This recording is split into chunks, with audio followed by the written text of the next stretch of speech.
What's up guys, Jeff Cavalier, AthleteX.com. Today I'm going to give you a strategy for getting rid of your love handles once and for all. And the cool thing is we're actually going to start at the top. Those that are in the worst spot, those that are really hating the love handles at the moment because they look the worst, you have to start with a different strategy, and then as we get closer to the goal, the strategy changes. So let's start at that top. If you're carrying a lot of body fat, the very first thing you have to do, and you got to look me in the eye here and agree that you're going to do this, is you have to clean up your nutrition. Don't start looking for exercises or a side crunch or one magic thing to do to get rid of the obvious thing that you're not doing right, and that is you don't care what you put in your mouth, or at least you don't care on a consistent basis.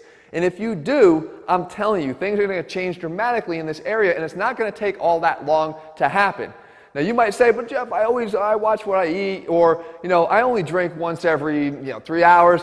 Guys, you got to stop with making the excuses because it's not on point. Your nutrition has to be much better than it is. As a matter of fact, to lose body fat, you have to be in a hypocaloric state from whatever your level of maintenance is. So as you do that though, we don't have to wait to get started. What you could do right now is start working on the width of your lats, because visually, as your lats get wider, your waist is going to come in and become narrower because of the visual difference in the proximity in the area. So here's what you need to do. So I'm going to use the one arm row here as an example of what we're talking about. If you watch as I do this, if I take the dumbbell just up to the level of my waist but not beyond, then I'm never fully contracting the lat. I'm never training it in its fully shortened state, and that is what impairs the development of the lower lats, or the lowest point here on the lats, which by the way happens to be the closest to the love handles. So if you want to create that maximum differential, then you're going to want to train your lat fully.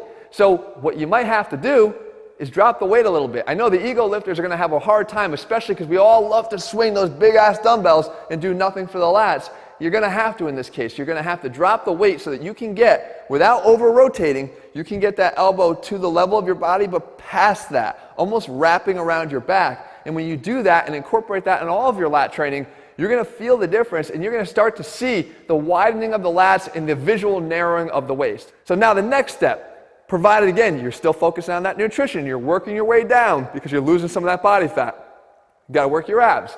Now I have so many videos here on how to work your abs at all different levels. We have beginner ab workouts, we have advanced ab workouts, but you got to work your abs, because at least what you want to do is start creating some visual distraction if nothing else right here in the middle. And it's a lot easier to do that. Ab training has lots of different opportunities for you to do exercises of all different levels, so anybody can sort of get involved.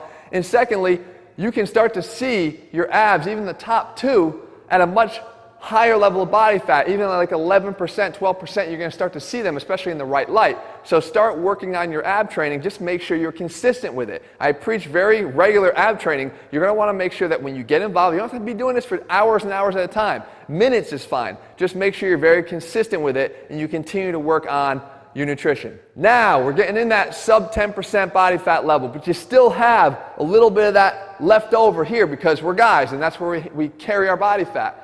Well, what you're going to want to do here as you're continuing to work on that nutrition is this. You're going to want to make sure you train your damn obliques. Don't let people tell you to avoid the obliques because, see, that's what's making your waist thick. No, that is what's going to make your waist look incredible as you continue to work on your body fat. You see, the oblique is the muscle that runs here and is responsible for the bulge that you see on the side of your waist there. It just happens to be wrapped in too much fat at the moment. Look at the difference here on me. If you look at this picture here I am artificially bloated, but when I get rid of that fat, that's the oblique muscle laying underneath there. That is what we want, and guess what it does? Look at the orientation of the muscle. It's actually the V lines, the V taper, what creates even more visual narrowing. You pair that up with your continually developed abs, you pair that up with your widened lats, and you're on the road to seeing really, really good things when you look in the mirror. And when you train your obliques, you can do anything simple. Get a band. Do what I'm doing here. Follow the fibers. I talk about this all the time. If you look at the fiber orientation of the external obliques and you line that band up the same direction as those fibers and you pull along that direction, you're going to be working your external obliques. If you anchor the band the other way and you follow the internal obliques, you can't see, but they go in the opposite direction there. If you line that band up with the orientation of those fibers and you work your twist in the opposite direction, your rotation down and in, you're going to see that those muscles will be worked as well. Now you've got a strategy no matter where you are along your goal to getting rid of your love handles. But remember this, it's going to take some work, but I will lay out always the straight, no BS way for you to do it. This is going to work if you follow this, I promise you. If you're looking for a program that picks it up from here and even takes it further, lays it out meal by meal for you to help you with those fat loss goals, or even the training that we incorporate, maybe it's pure fat loss that you're after at the moment, that's in our Max Shred program. But whatever program it is that I have that's most specific to you, you're going to be able to find that using our program selector. If you click on the link below, head over to our site and take just the 2 minutes that it takes you to go through that. All right, guys, I hope you found the video helpful. Leave your comments below. Let me know what you want me to cover here in future videos, and I'll do my best to do that for you. All right, guys, see you soon.